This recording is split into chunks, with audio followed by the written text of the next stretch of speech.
talk about one of our favorite golfers on this show for years now, and that's Will Zalatoris. The dude's starting to heat up. He putted extremely well at Sawgrass last week, which is not characteristic of him. Ball striking seems to be coming back a little bit.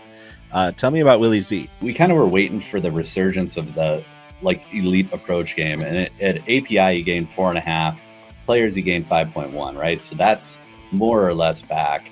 What took a little regression last week at the Players was his off the tee game, which at API he gained almost 4 strokes on off the tee. So as you look at kind of the total package of what he's kind of been fluctuating through, dating back to like the AT&T, if you look at where he's excelling, the approach is really stabilized. The overall tee to green, so a lot of that off the tee game has really stabilized. The putter has actually started to stabilize. He had a pretty poor showing at API, but the previous weeks were actually pretty decent for Zalatoris. So I think what I'm looking at with Willie Z this week is just trying to be early on him a little bit. Getting that 40-1 seems like a really good number in comparison to the rest of the guys in that range for a guy that, like, truthfully is one of the best bogey avoiding guys in this field. He's one of the better par 5 scorers in the field. He's really pretty decent from that longer approach range. And like I said, the guys I'm looking at are elite ball strikers. Willie Z is an elite ball striker.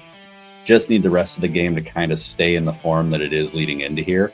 And I think he's kind of going a little overlooked. So if you compare him to like the Thomas Dietrichs and the Ben Ons of the world, and even the Keith Mitchells of the world that are around that same number, 40-1 seems like a really good value for the player that he is in comparison to those guys.